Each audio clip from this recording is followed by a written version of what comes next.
स्वागतम सुस्वागतम। स्वागत है मित्रों आपका हमारे YouTube चैनल दलितों की कहानियाँ में। चलिए आचार्य कलकुलरी इनाक जी की कहानियों का रसानंद लेते हैं। कोई 10 दिन काम कर लेती थी। इसी बीच दुकान पर या कुएं के पास पानी खींचने को आई स्त्रियां कुछ न कुछ पूछा करती थी। वह कुछ न कुछ बताया करती थी। बस खेल खत्म। ये लोग वे लोग कुछ न कुछ पूछ और बताया करते थे। कुछ लोग पूछा करते थे, कुछ लोग पूछा नहीं करते थे। नौकरानियों से बड़ी समस्या उत्पन्न हो रही थी। सगी अध्यापकों से पूछने पर एक ने गांव से एक नौकर को बुलवाया। वह लड़का चुस्त और होशियार था। वह जब आया था बहुत ही कमज़ोर और उदास था। खाना ठीक से खाया नहीं था, पहनने को कपड़े भी नहीं थे। पढ़ने की उम्र में बच्चा झुक सा गया था, पढ़ाई भी नहीं की थी। गांव में समस्याएं और झमेले खड़े कर रहा था। ऊपर से चोरी करने की बुद्धि थी। अतः सहयोगी लेक्चरार ने इन सब बातों को बताकर चेतावनी भी दी थी।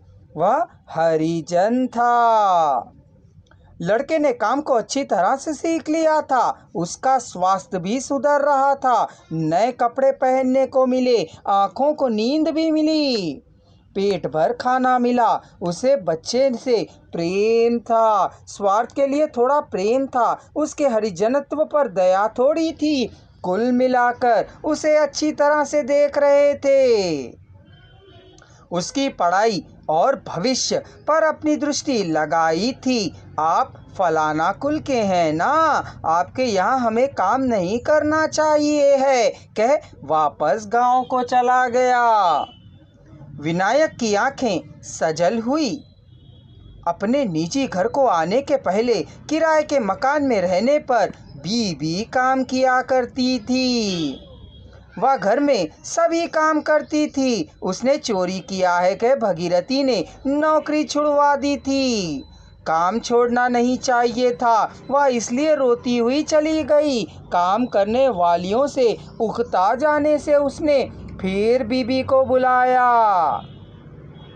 खबर पाते ही वह दौड़ती दौड़ती आई। इस बार बक्सा और झोली आदि लेकर चली आई थी। वह घर में रह जाने के लिए आई थी। तपोवन में काम करते हुए रोज रेल से आना जाना संभव नहीं था। अतः भगीरथी ने समझौता कर लिया। उसकी चोर बुद्धि है तो हम जरा सतर्कता से व्यवहार कर लें तो काम चल सकता है ना, सोच अपने को समझा लिया। ऊपर से जब वह घर में ना रहे तब घर में ना किसी का होना आवश्यक है ना। ऊपर से घर थोड़ा अलग था अन्य घरों से। फिर उसके बाद काम वालों से समस्या नहीं आई। वह बहुत चाकरी किया करती थी पर भोजन जमकर किया करती थी। मृत की तरह सो जाया करती थी। उसके पति ने उसे छोड़ दिया था। बच्चे टच्चे कोई नहीं थे। 50 की उम्र की होगी पर हट्टी कट्टी थी। स्वास्थ्य ठीक ठाक था। एक दिन भी ना उसे बुखार आया, कभी ना ही खांसी ना ही छींक। बस तंबाकू चबाती रहती थी। मुंह में वह हमेशा भरा रहता था। उसके पास बच्चे हिल मिल कर रहा करते थे। विनायक खाट को घर में लाने के समय वह आते में पानी छिड़कती रहती थी। उसने लोटे को भगीरथी को दिया था। टेबल के पास बैठकर होमवर्क कर रहे बच्चों को विनायक निहार रहा था। छोटा लड़का माँ अभी बिस्तर पर ही है सोच उसे चिपटाए पड़ा रहा।